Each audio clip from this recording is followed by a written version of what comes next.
everyone, and welcome to Sox Machine Live. I am Josh Nelson alongside Jim Margulis, the managing editor of SoxMachine.com. It is Thursday night, September 30th, 2021, as this is the last Sox Machine Live that we have for the regular season, Jim. We have made it, and unlike our first 6 seasons podcasting together, this would be sentimental because, oh man, we're almost done podcasting for the season. I'm not done with you yet. No, I'm not done with you yet either.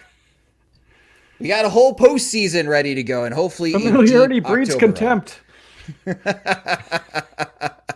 and hopefully a deep October run for the Chicago White Sox. We got plenty of content for you guys in the upcoming weeks. But for this episode of Sox Machine Live, thank you to everyone watching the live stream at youtube.com/SoxMachine, or for those watching the stream on SoxMachine.com. For the few of you watching on our Twitch page, hello. And now we have the ability to live stream on Twitter. So if you follow me on Twitter at SoxMachine_Josh, I am assuming that the software is taking over my Twitter account while we are streaming the video. If you didn't get a chance to watch the live stream and you are listening into as far as this episode in our podcast feed after the live stream, I'm just going to give you a heads up. We are streaming this around 7:30 p.m. Central Time Thursday night, and we're going to be checking in on what's going on in Baltimore and Toronto. Because, Jim, I don't know about you, but this American League wildcard race is fascinating to me. And I am glad, really glad, the White Sox are not part of it. Because if the Twins were as good as we thought they were, and if we thought that the White Sox were either going to be competing for the American League Central or try to contend for the wild card, I may have an ulcer right now if I was a fan of Seattle, the New York Yankees, the Boston Red Sox, and the Toronto Blue Jays, because this race is just super tight. Yeah, that's one thing that's confused me about the standings all year is when you have a division like the White Sox play in the Central, and with at least, 2 bottom feeders, or we thought we were going to be bottom feeders with Detroit and Kansas City. Turns out Minnesota has been pretty much occupying the cellar the whole season. But when you have a team or a division that's that bottom heavy, you would think that, maybe Cleveland or whoever is going to be second would be able to pad their standings and get those wins and make it more competitive. But when you see the AL East, generating basically all the wild card heat aside from maybe Seattle now coming in late, they kind of, I guess, to me, dispels the notion that, there is a competitive advantage to be gained from playing in the Central. I think it is for the top team. I think we've seen a number of cakewalks over the years for the top team in the Central. But when it comes to the wild card, this would seem to be the year that would give you some kind of advantage playing for the second wild card spot, playing in a division with so many weak teams. But when you see what the AL East is doing, I guess there really is division or bust when it comes to the Central. And also joining us on the live stream is White Sox Twitter's hype man. It is Bennett Carroll. Bennett, what is up? Sorry about that. New microphone took a little bit of adjusting to get used to. Gotta love that new microphone smell. But great to have you on, Bennett. And we were just chatting about the American League wildcard race. And, for those that don't know, Bennett is, he's got a day job at Sirius XM over in the East Coast. So for you, geographically speaking, you have this, you kind of get a bit of everyone as far as spaces, I assume, where you're at. How are the East Coast folks, the Coasties, feeling right now with this American League wildcard race? The elites, yes. We're feeling pretty now. So I will say it's been really fun being in the DC Baltimore area and watching everyone kind of rally around the Baltimore Orioles just to have some fun and to do, that they're okay. Yankees fans are nuts. Yankees fans are going to be nuts no matter what's going on. Red Sox fans are having alternating days of existential doom and we're the greatest team in the world, which I guess for for Boston is pretty common as well, but they're like really getting into it. And then, Washington, no one cares this year. I was actually talking with someone who's like, yeah, any Nats fans here? And the guy was, yeah, it was until the deadline. Yeah, me too. I don't know what's happened the last 2 months. So it's been fun just rallying around that Orioles team to just cause chaos. It doesn't matter who you hurt, who you take down with, you just go crazy. Yeah, the Orioles Twitter account's been great. Yeah, I actually know one of the people who run it, and I've been like very big fans of their work, especially recently. They're really embracing it. During the live stream, we're going to be checking in on the scores.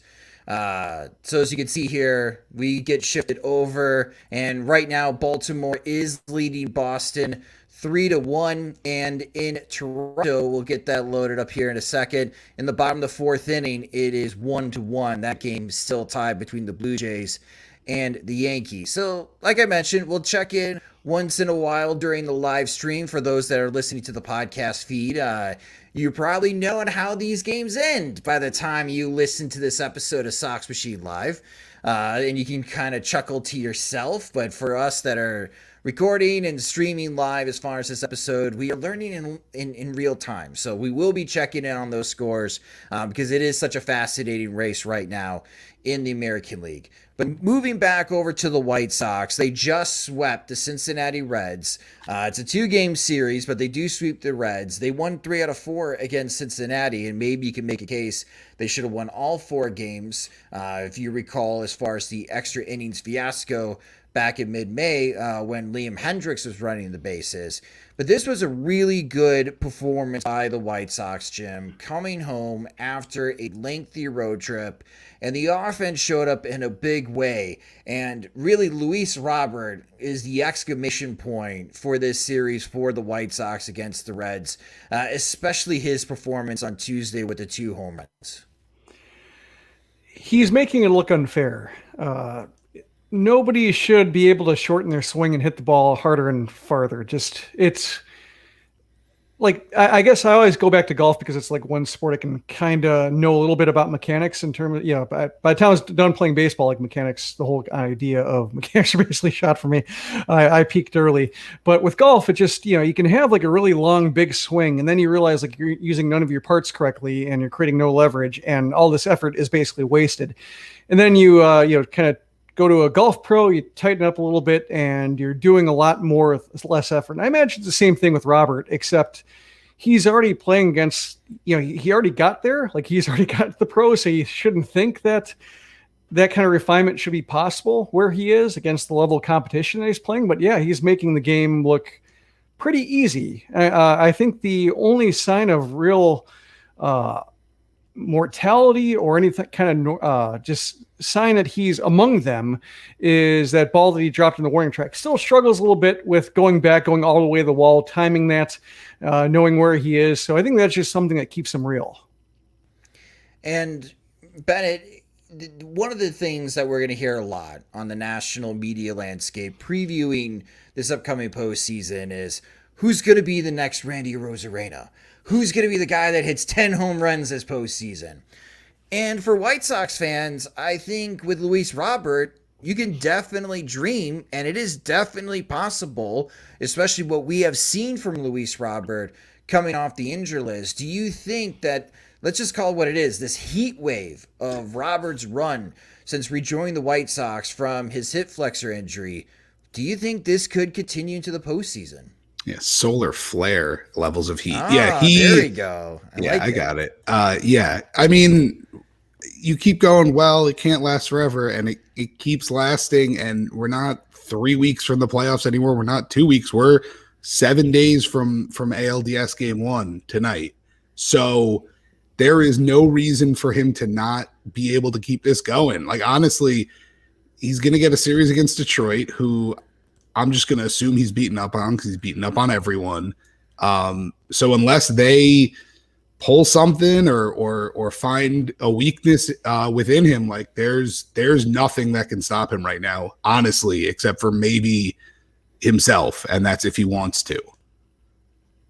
That's an interesting point. And I guess the only way that he could maybe get ahead of himself or mix himself up is if Robert is trying too hard at the plate, Jim. But as you mentioned, every swing of Robert, even the ones where he's not making good contact, everything looks smooth. Everything looks mechanically good. Like there's no hiccups as far as his swing. Unlike last year when it was like, oh man, he missed two fastballs. Here comes the slider. Robert is striking out.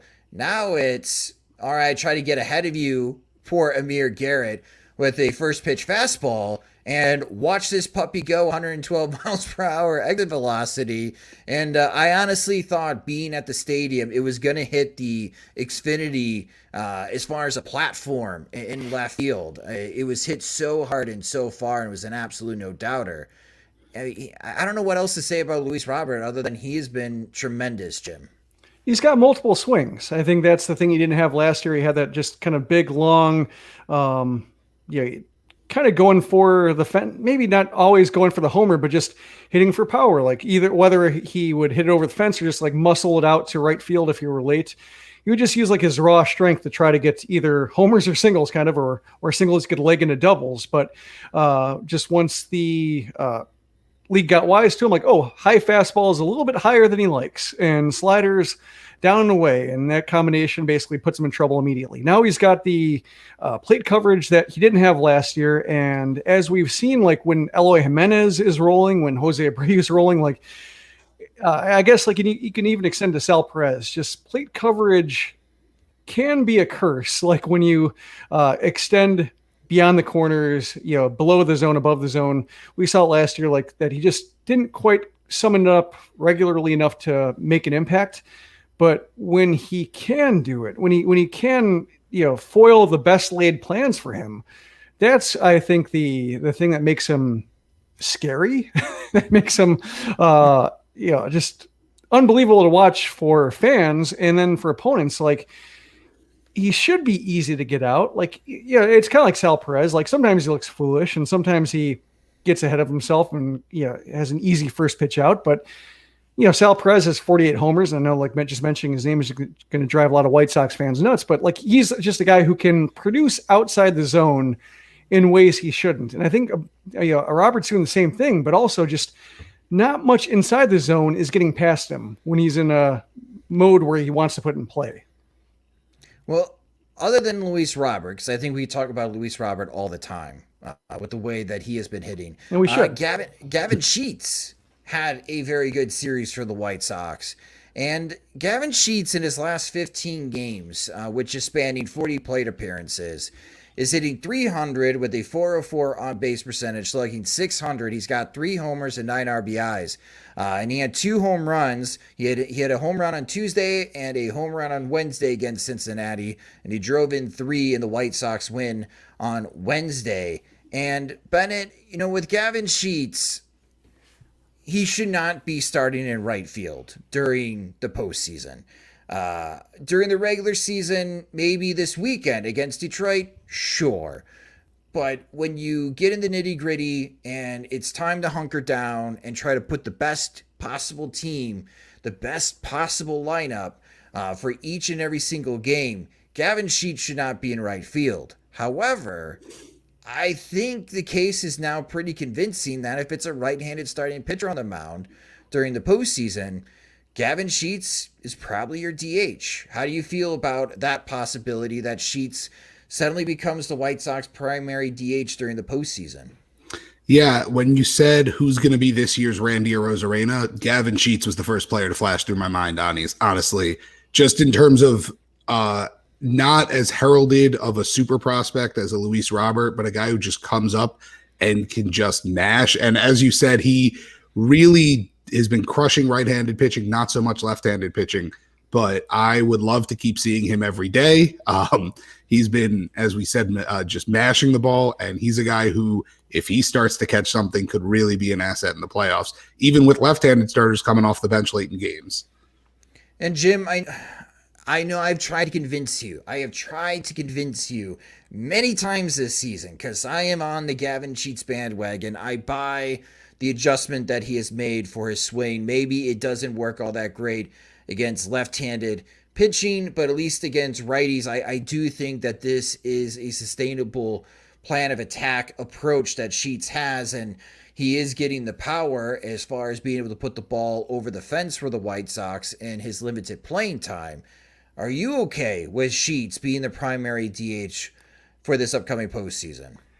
Against righties, yes. And I think the last 3 games are what I've wanted to see. Like before, his first 2 months or so of games, like he would have like one major monster performance where it would make sense. Like, oh, there is the lefty uppercut swing. There's a ball going 410 feet into the Goose Island. There's a walk. There's the combination of patience and power that, he's built this year for himself in Charlotte and just carried to Chicago. And then he'll disappear for like 3 or 4 games and maybe go like 1 for 10 over that stretch. Draw a walk. He doesn't look bad at the plate, just missing fastballs or getting into 2-strike counts, getting in defensive modes and just not being able to do damage. But the last few games, reaching base twice in the last 3 games apiece, homering 2 games in a row, like the bats that he had against Sonny Gray and Jeff Hoffman, where they got, no, I think it's Gray both times actually, where he got ahead early was just kind of just lobbing curveballs at him and getting ahead, but then trying to get him out with the same thing, curveballs, changeups, slow stuff low, lower than he threw it to get the strikes. Like Sheets wasn't really biting, wasn't really thinking about it, was staying back, and then tried to bust him with the fastball, tried to sneak it by him, thinking like, okay, change of pace. Like the one fastball he got with those 2-strike counts, he did something with. Line drive single, crushed homer. That's, I think, the timing I wasn't seeing earlier, the ability to kind of, I guess, modulate his rhythm between the fast stuff and the slow stuff against Major League pitching. Seeing that 2 games in a row, 3 games in a row when you go back to the end of the Cleveland series, that's, I think, what he wasn't showing before that made me think like having him starting every day might be a tough ask. I think right now with both who he is playing like and who he's competing with, I think it's a pretty easy choice. The other takeaway that I had for the Cincinnati series is that the White Sox gave out a pretty awesome bobblehead of Jose Abreu and his 2020 American League MVP. I'm sorry, Bennett. I was only able to snag one. I know it was your birthday recently, and I feel kind of guilty. But yeah, he's going to walk up and down the aisles trying to look for one left under a seat. Under seats, yeah. Come on. I'm not that kind of guy. For some people, not for me. My Sox Summer from the 108 is your guy, so definitely hook up with him. And for those that are watching the live stream, this is part of the White Sox Twitter must-see Thursday. Our friends from the 108 are going to start live streaming at 8:30 p.m. Central Time, which you can catch them on their YouTube channel at youtube.com/fromthe108. All right, so that's the offense for the White Sox. And on the pitching side, Reynaldo Lopez performed really well on Tuesday, and somehow, some way, he continues to improve, which is great to see, and I think that he's going to be part of the postseason roster. But all eyes were on Carlos Rodon on Wednesday, and when you look at the results that Rodon was able to generate, 5 scoreless innings, only allowed 1 hit, that's awesome. That should give every White Sox fan tons of confidence that he is ready for the postseason. Then you look at the pitch velocity data, and that's something I'm going to bring up here for those that are watching on YouTube, and I'll read it off for all those listening to the podcast. Rodon's four-seam fastball, the fastest it was against Cincinnati was 92.7 miles per hour. It averaged 91 miles per hour. That's 4.5 miles per hour slower than his season average. The slider was 5 miles per hour slower than his season average. His changeup, which is fine if the changeup gets slower, but his changeup was 3.6 miles per hour slower than his season average. Jim, I'm conflicted because the results are great. Mm-hmm. And any way that a pitcher can get 5 scoreless innings in this league at that ballpark, only allowing 1 hit, you take it, no matter how it looks. But for Carlos Rodon, we have seen a version of him where, again, against Houston, where he's throwing 98, 99 miles per hour, and he is just a monster on the mound. what did you take away from Rodon's start against Cincinnati, and how are you digesting on what we saw Wednesday night? To me, it feels a little bit like he's Henry Rowengartner just after the What a reference. yeah, the shoulder goes back to normal. It's not quite that severe, but it feels like it relative to what he was. Blown away guys, early, later somehow ramping. Like his fastball is above average early. Somehow it became like elite in the sixth inning. He was his own reliever, as we talked about. Like he didn't need the sixth inning guy, the third time through guy, because he just turned into a different, better Carlos Rodon for that situation. Now he's mortal. He's what he was. It kind of reminds me a bit of Reynaldo Lopez. They're kind of a cut from the same cloth here in that, like, Lopez has reverted to his 2018 self to where he's fastball centric. The slider is okay, not great, decent changeup, or a decent change of pace or change of location and speed from the fastball, but ultimately like he's a fastball guy. And we know, I think now enough about him that you can't expect him to like anchor rotation with that approach, but if he's filling one out, he's not bad. Like as a fourth, fifth starter, Lopez is fine when he's throwing 97 and the slider's okay because, the fastball is just enough for a lot of teams. And Rodon kind of feels like he's back to where he was last season or 2 seasons ago, where just kind of murky in the low 90s. After the surgery, is it coming back all the way? Is he going to have to turn into like a craftier Rodon? Is he going to have to slider people to death? The one difference is that he's still getting by with this fastball. Like I think we've expected him to have to pay the price for a lesser fastball. And like I'm looking at his 5 starts since the Cubs start where he struck out 11 and then had to go on the injured list. 23 innings, 25 strikeouts, 6 walks, 16 hits, 2.35 ERA, 2 homers allowed over 5 starts. Like he has not had to pay the price for being the lesser version. And he's faced like Pittsburgh and Detroit, but he's also faced Boston and he faced Toronto.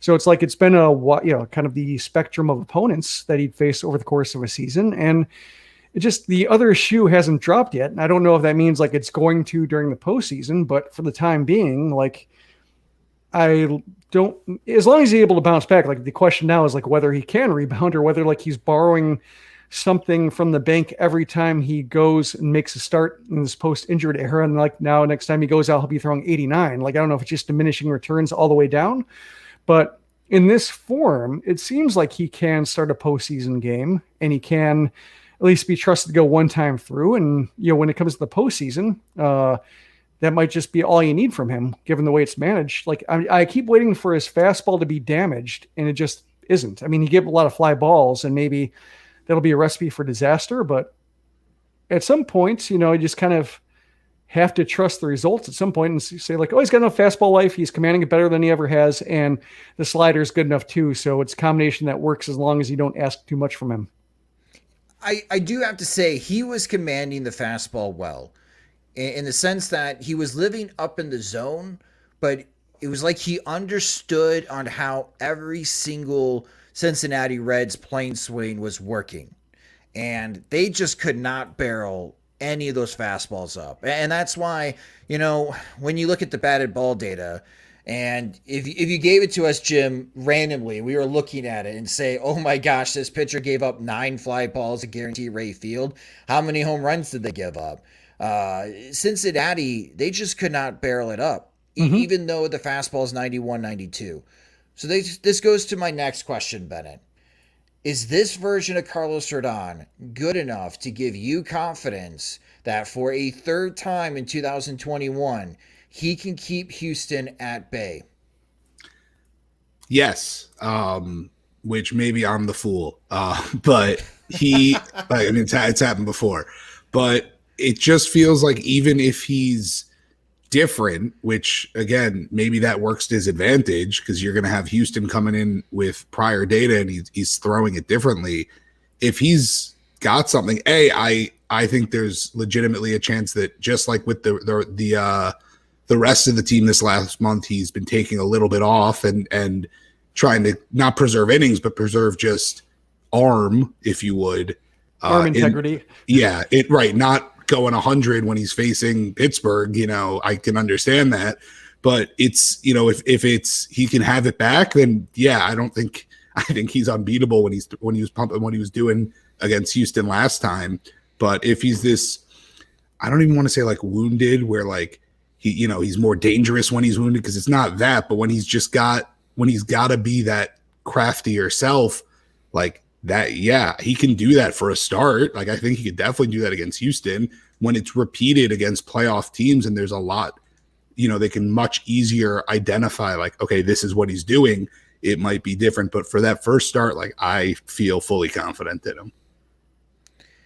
Yeah, my only concern is if the command goes wayside, if he's not locating as well as he did against Cincinnati, because 91-92 in the middle of the zone against Houston is just asking for trouble. And I guess maybe that's more important now than the velocity itself, Jim, is how Rodon is commanding his pitches. And in the past, he didn't really have to rely so much on command because of the premium stuff that he had. And that's why I think the first half of this season was so special, because you had premium velocity and he was commanding the pitches. Everything was put together. Maybe he's entering this next level of his professional baseball career where I am the veteran pitcher. I don't have 100% anymore, but I know where these pitches are supposed to be where I can't get hurt. And if he understands that and he can do it again, he did against Cincinnati, because he's already displayed it once, I have more confidence at Carlos Rodon throwing 91-92 than I have Dallas Keuchel making a start for the White Sox. There's a little bit of that. I think the other thing that was nice to see in the Cincinnati start was the slider. Like against Detroit, I think the two scary things were the plummeting velocity, and then the slider was just this loopy, slurvy. It almost looked like he was throwing it for strikes. Like it was almost get me over. Everything he was throwing was get me over, or slipping out of his hand and kind of flying up an arm side and looking like it had no bite on it. And he didn't really have to showcase it that much against Cincinnati, but when he did, it had the good late break, that dive, even if it was slower, it had the sharper downward tilt to it that I think gets the swinging strikes, gets the, well, I get fly balls this time, but it gets like pounded ground balls to the left side. It doesn't get damaged. Like it just buys him a strike, gets him off the fastball, and makes hitters think about it. So if he has that, along with, okay, decent fastball command, throwing 92, and I think just maybe something about his delivery too just might have an extra hop on it that just makes hitters like not be able to time him up as easily as other ones. Sometimes his delivery also has like a literal hop on it at the end of his pitches. Like he'll just do a little, spring off the mound, but he has a little bit of extra oomph on it just when it comes to just how his arm comes through. And maybe that's just something that hitters see that makes it hard to square up. But I think the slider is important for not having the results that he had against Detroit, to where he's just barely trying to hang on, because the slider is nothing. The changeup is not a pitch he wants to lean on. And just, here's hoping you don't hit my fastball. It's all of a sudden 89. I think that added there was some desperation, I think, to his start, to La Russa's reaction to Rodon's terseness after the game, not wanting to talk about it. That wasn't here this time because the slider was good. Okay, so the slider has always been, it's been his bread and butter. It's the reason why he was drafted so high and why everybody loved him at NC State, a 70 grade slider. And, this year it's been his fastball that's been tremendous. Maybe he has to go back to the slider being the best pitch that he's got in his upcoming postseason. So quick check after Rodon's final start. Game 4 of the American League Divisional Series. If it gets that far, Bennett, you good with Carlos Rodon making that start? Yeah, no, not a question. Absolutely. All right, that's pretty confident. Jim, are you the same? I wrote about it on soxmachine.com. Plug. Hey, we're the business of plugging, man. Go to soxmachine.com and you can see on how Jim would set up as far as his playoff rotation. We'll talk about that in a moment when we preview the upcoming series against the Detroit Tigers. Before we do that, a quick check here. Let's check on what's going on. Baltimore is now leading 6-1 in the top of the 7th inning. And the Blue Jays have now gone ahead of the New York Yankees. The Blue Jays are leading 2-1 in the top of the sixth inning. Boy, I don't know, Jim. I don't know how Boston can live with themselves if they lose 2 out of 3 in Baltimore. They had the easiest path. 3 in Baltimore, and then go to DC to face a banged up, nothing to play for Nationals team. I don't know. I don't know how Boston can go into the postseason if they don't come back tonight and find a way to get that game to extra innings or score 6 runs late against Baltimore's bullpen and come from behind and win that game. I don't have a good feeling about the Red Sox after this series in Baltimore.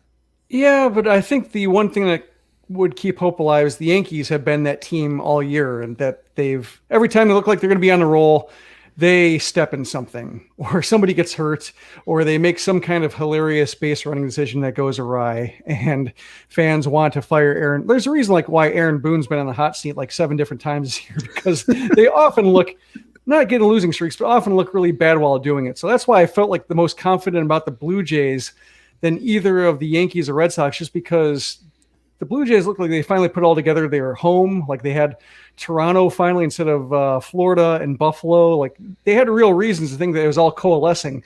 Yankees, I just don't trust them. Red Sox, kind of, they've been overachieving all season, but I did enjoy seeing September Chris Sale come back and having, because we saw that a couple times where second half, either a must-win game or should-win game against an inferior opponent, and just him not getting the job done and having nothing to say afterwards. That's kind of comforting. Some things never change. So again, we'll check in before those games go to final. But our next topic, and this really caught me surprised. I was hosting a Twitter space on Wednesday before the game between the White Sox and Reds, previewing that game, sharing our thoughts and our expectations for Carlos Rodon's final tune-up. And it was told by Jordan Lazowski from Sox on 35th. He informed me that Tim Anderson was just served a 3-game suspension for what happened in Detroit. And I have a screenshot of the video here. And it looks like when all of the players, managers, and umpires convened on Monday late afternoon in Detroit after Jose Abreu got hit by a pitch and after Jose Abreu had his hard slide at second base, umpire Tim Timmons and Tim Anderson got into it.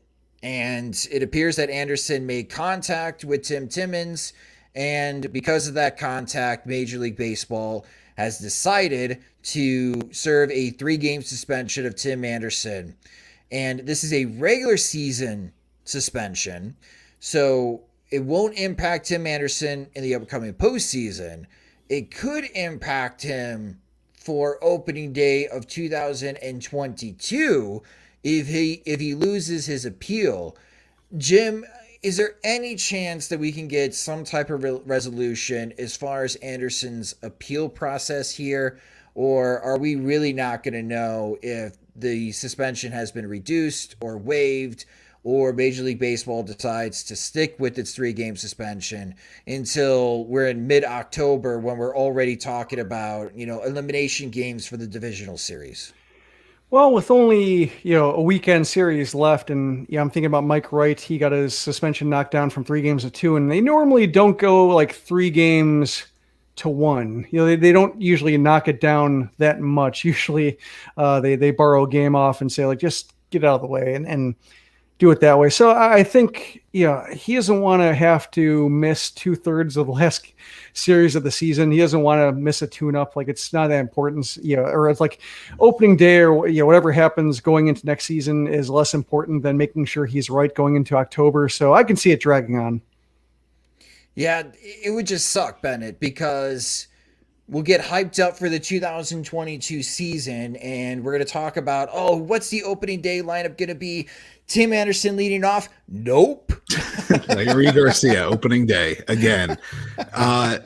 Yeah, I'm already looking forward to him being discounted in my fantasy baseball leagues because people are going to see a little S next to his name and think he took performance enhancing or something and missing an opening weekend. Yeah, it would be very annoying for him to miss the opening weekend, but I would rather him miss that than here. So I'd rather him just, and I think I said the opposite before, but I've changed my mind.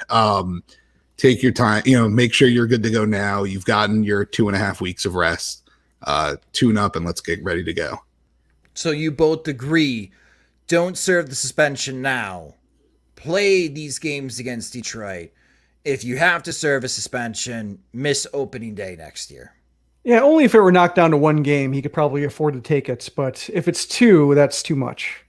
Got it. All right. Well, there is a chance that Tim Anderson will miss the first 2 or 3 games of the Chicago White Sox 2022 season after what happened in Detroit on Monday after the Tigers hit Jose Abreu and Abreu slid hard at second base.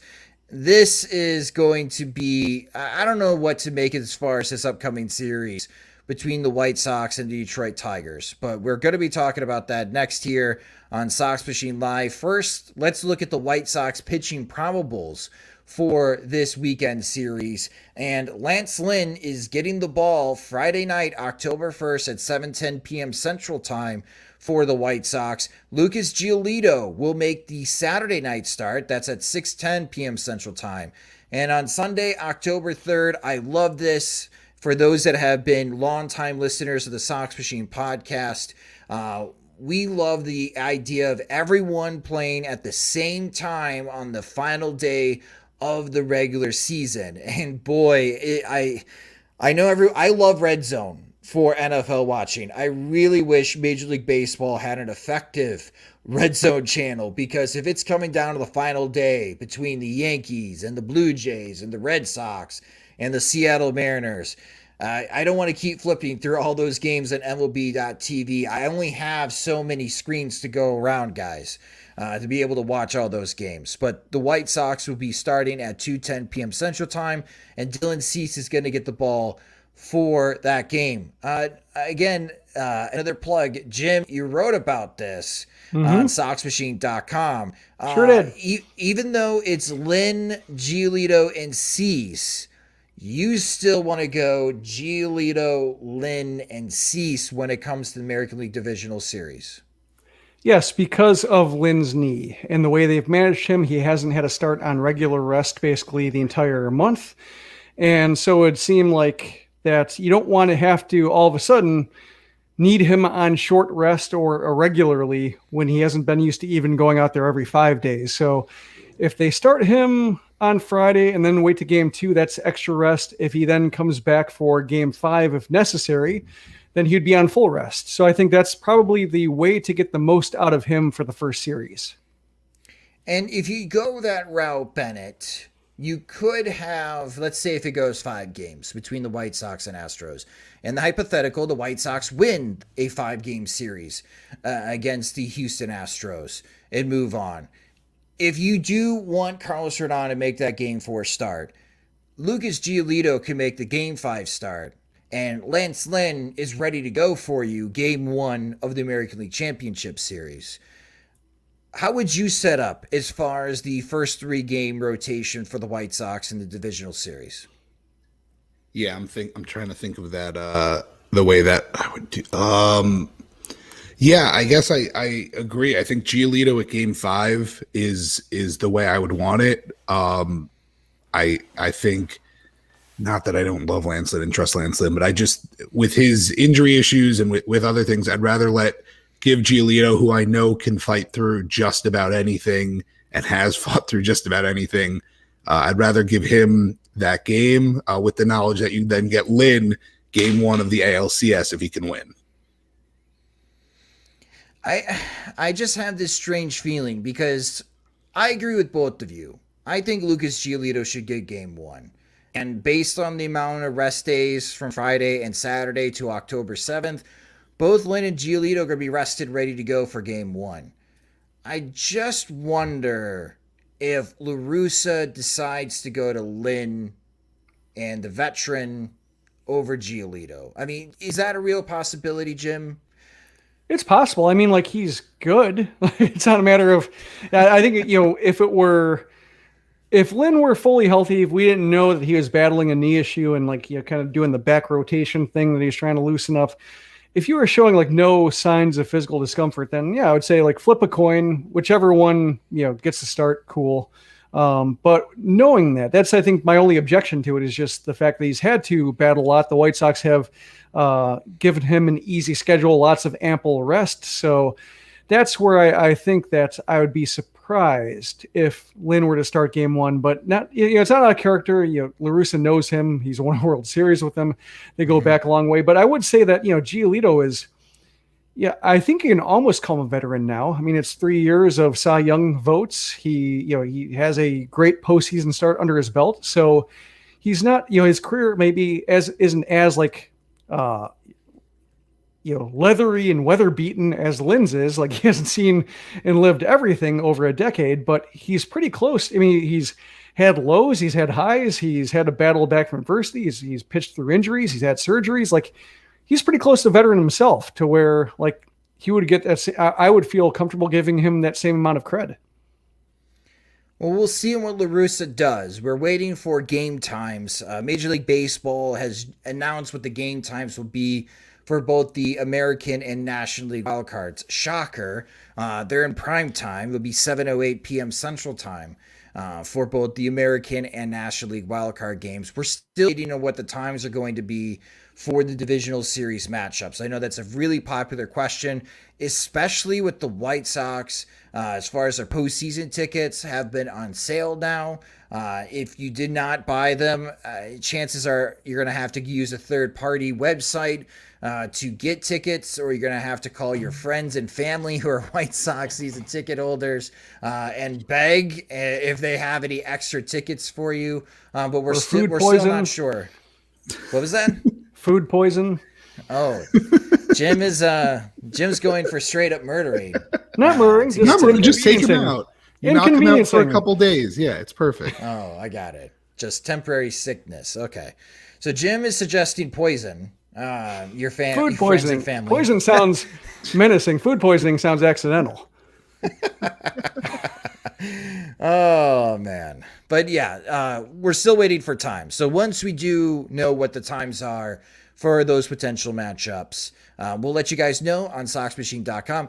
There is the possibility, it's a faint hope, but there is the chance that the White Sox could host games 1 and 2. However, checking the score right now as we are live streaming, the Houston Astros going into the 7th inning have a 1-run lead on Tampa Bay, 3-2. If the Astros win that game, then the White Sox need to sweep Detroit and hope that Houston gets swept in the final weekend of the regular season, because Houston has the tiebreaker over the White Sox. So if you're a White Sox fan watching this on the live stream on youtube.com/Sox Machine and you want them to have home field advantage, you are rooting for Tampa Bay in the final innings in Houston to come back and win that game to give a little bit more buffer for the White Sox as far as that faint hope to host games 1 and 2 of the American League Divisional Series rather than games 3 and 4. Before we wrap up this version of Sox Machine Live, let's check in one more time to see what has happened. And oh my gosh, Robbie Ray melted down. The New York Yankees hit multiple home runs off Robbie Ray. And the Yankees are now leading 5-2. The Boston Red Sox scored a run, so Baltimore is up 6-2 in the bottom of the 7th inning. The Blue Jays Yankees are in the top of the 6th inning. It would be pretty impressive if the Yankees can hold off Toronto and win, because they'll win 2 out of 3 in Toronto after sweeping the Boston Red Sox, and that would really put the Yankees in a very strong position to not only make the wild card, but host that wild card game with Boston, Toronto, and Seattle fighting for that final wild card spot. So big inning for the New York Yankees to take the lead against the Toronto Blue Jays. The Yankees currently leading 5-2 in the 6th inning as it's going to the bottom of the 6th inning now. And at the bottom of the 7th inning, it is Baltimore still leading the Boston Red Sox 6-2. And the Braves it's going to about be to clinch too. It looks like. Oh, the Atlanta Braves finally. Yes. Looks like they're going to put away the Phillies. Right now, the score is 5-0. Yes, so we'll finally get the resolution in the National League East. So we're in the final weekend of the regular season, and what I like to finish off with as far as this episode of Sox Machine Live is, what is one thing that you're hoping to see in the final weekend of the regular season? And it could be White Sox, it could be anything in Major League Baseball. So Bennett, what are you hoping to see in the final weekend of the regular season? I mean, I kind of addressed it with the Orioles earlier, but chaos is just fun. Like I've said on record, I think the wild card game is the best thing that baseball has done in decades. I say that knowing full well it's because my team has never had to play in it, and I've never had to sweat through it. So if we could get just like, if they could all tie, if we could get like a 3-team tie or 4-team tie, and they have to fit, because we've looked it up, the MLB rules only list what happens if 3 teams are tied. They don't have an official rule on record for a 4-way tie. So I just want to see what would happen. It would be really funny. So chaos and then health, obviously. Okay. How about you, Jim? What is the one thing you're hoping to see in the final weekend of the regular season? Yeah, you took that was one of my answers, was just the quintessential there's nothing in the rule book moment for baseball, which is always great. But beyond that, I'll say like White Sox centric. One is to stay out of extracurricular business against Detroit. I think ultimately they're not worth it. Now I think if, say, Abreu gets hit again, or if there's like another kind of severe, painful, audible hit by pitch, whether it's Abreu, Moncada, like curious what will happen, whether warnings will be issued. But I don't mind like exchanging one just to trigger warnings, but I think just getting everybody out healthy, alive, unbruised, just no suspensions, no shoving. The Tigers just aren't worth it. There'll be 19 games next year if they want to try to settle scores or even things up. That's when you do it. I think last week in the season, White Sox already, they're walking into October. Tigers are not playing in it. Like that, best revenge is living well, and right now they're living about as well as anybody in baseball. Mike Wright, I have a job for you. Every time he goes on the mound, I'm expecting him to hit someone. I mean, he's going to get hit. I mean, he's going to get lit up, and he's going to allow some runs. But I am expecting him to hit someone. And if Mike Wright enters a game this weekend, he's hitting someone. I just know it. Who is he that? gets suspended for what big deal? He's going to the KBO next year. Who is that NBA player who racked up like 4 fouls in a minute? I'm trying to think. Like he was basically just a designated fouler. I know you're talking about. I can't think of it. I always go to Rasheed Wallace for the technicals, but was it Ron Artest? Early Ron Artest? No, it was just some like goon. Bubba Wells fouled out in 3 minutes. Yeah. What? 3 minutes? Bubba Wells had a 3-minute foul out once in the NBA. 6 fouls in 3 minutes? I could watch the video, but I don't think it would translate well to the media. Wow. All right. Well, so there you go. Mike Wright is Bubba Wells. The Bubba Wells of baseball. Oh, yeah. It should be a very fun weekend. The one thing that I'm hoping that we see is Jose Abreu hit a home run and get to 30. I've been noticing he's pressing at the plate. Every time he has an opportunity to drive in runs, he's back into swing mode. He's not making great contact as of late. I don't think he's going to win the RBI title. Salvador Perez has a pretty lengthy lead over Abreu right now. That could change over the weekend, but I would really like to see Abreu get to hit another home run in front of what should be packed crowds this weekend, especially Friday and Saturday. I have been told that Saturday is a sellout for the White Sox against the Detroit Tigers. Cool. If he can run into one, over the weekend and get to that home run number 30 for him. That's a milestone for him, and maybe that gets him going into the postseason where he can catch on fire. And we know when Abreu's hot, he can most definitely carry the team. And when you got Luis Robert hitting like he has, and Yasmani Grandal and Eloy Jimenez is showing some life, then it's time to get really excited about the White Sox chances of knocking out Houston in the American League Divisional Series. But that will do it for this episode of Sox Machine Live, the final Sox Machine Live episode we have for the 2021 season. Thank you guys so much for watching the live stream over the weeks of the regular season on youtube.com/Sox Machine. This was a new format for us, moving into video during the stream.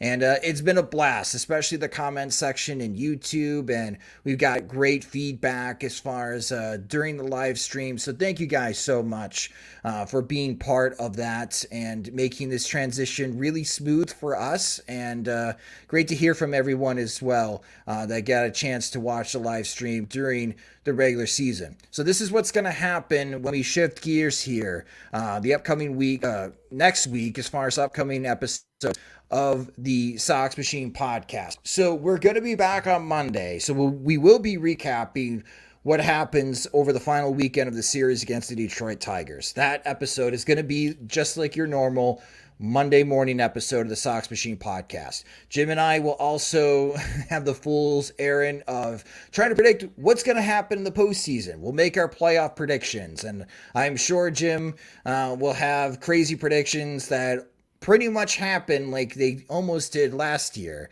I'm expecting a lot of St. Louis Cardinals, and that's just what I'm expecting. But anyways, so that episode's going to be happening on Monday. On Wednesday, I am getting some A-listers together, and I will be recording another playoff preview podcast that we released on Wednesday from folks all over the national landscape as far as media with Major League Baseball. So I'm really looking forward to that episode. You definitely know who these people are. I don't want to jinx it because, maybe my computer has a meltdown and I can't record them. So I don't want to get you guys too pumped up, but there will be another playoff preview episode of the Sox Machine podcast on Wednesday, October 6th. And then we go into games 1 and 2, October 7th and 8th, Thursday and Friday. We will be recording recap episodes of the Sox Machine podcast after those games. So definitely something that if you can catch in the middle of the night or you'll catch it in the morning, we'll be recapping that game and breaking down the critical moments and the critical decisions of each of the postseason games during the White Sox postseason run in October. Before the game, if you have Twitter, you can follow me on Twitter at SoxMachine_Josh. There I will be having pre-game Twitter spaces. So we'll bring in other folks from other White Sox blogs and podcasts like our friends from the 108. We'll be all together. We'll be previewing those games. They're always a lot of fun and can have the opportunity to open up the mics. So for those that are in the Twitter space, you'll get an opportunity to provide your comments or ask questions to us as well. It's a very interactive platform and it's been great to use all season. So again, follow me on Twitter at SoxMachine_Josh so you can be part of those Twitter spaces before each of the postseason games this October for the Chicago White Sox. So those are the plans for the Sox Machine podcast, at least for the next week. And we'll see how far this goes for the White Sox. And hopefully is a very deep October run. But I do want to give a shout out to Bennett Carroll. Bennett, you have been awesome to us this season. Thank you so much for your help with the White Sox wake-up calls and for helping us out with Sox Machine Live. And it's been great to have you on for this season. It's been my pleasure, guys. I got the new mic just in time to not need it as much. It's been an absolute pleasure on my side as well. Thanks. All right. So, Jim, until Sunday, sir, we'll be recapping what happened against Detroit and seeing how this entire mess shakes out as far as the American League on who gets the final wild card spots for the postseason. If you just discovered Sox Machine Live or Sox Machine period, you can follow us on Twitter. We are at Sox Machine. Subscribe to our YouTube channel at youtube.com/Sox Machine. And for our podcast, you can subscribe to the Sox Machine podcast wherever you listen to podcasts. If you're new to Sox Machine or a longtime lurker or listener of Sox Machine, and if you don't support us on Patreon, think about supporting us on Patreon at patreon.com/Sox Machine. We have several different tiers of monthly support. Our Patreon supporters get ad-free versions of both the podcast and website. They get exclusive content, and they get first opportunity to purchase new Sox Machine swag like our Sox Machine pint glasses. And we also have annual plans now that you save 9% off of the monthly plan. So if you enjoy our work and you want more, go to patreon.com/Sox Machine to sign up today. Sox Machine Live is a production of SoxMachine.com, part of the Blue Wire Podcast Network, and your home for all things Chicago White Sox baseball. Alongside Bennett Carroll and Jim Margulis, I'm Josh Nelson. Thanks for watching and listening.